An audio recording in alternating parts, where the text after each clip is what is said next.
Welcome to the Slop Farm. Enjoy the video. In this video, I will explain how to replace an S6 Edge battery. Before we begin, it is crucial to gather all necessary tools. You will need a heat gun, a suction cup, and several plastic opening tools, often called spudgers or picks. Additionally, a small Phillips 00 screwdriver and a new 2600 mAh replacement battery are essential.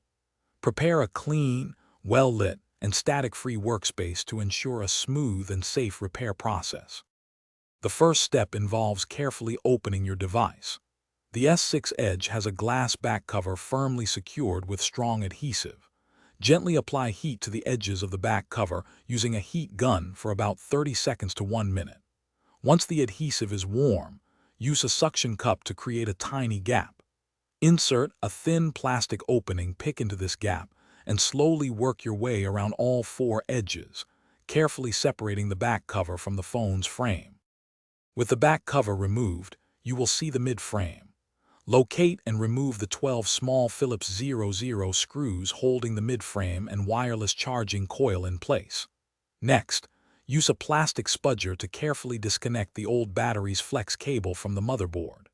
The 2600 mAh battery is glued down, so gently pry it up with a plastic pick. Once removed, connect your new battery and press it firmly into place.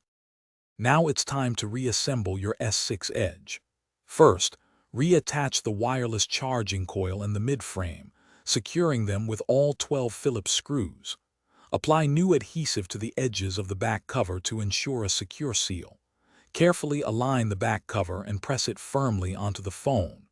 Finally, power on your device to confirm that the new battery is recognized and charging properly, completing your repair. Thanks for watching. Consider subscribing if we helped you today.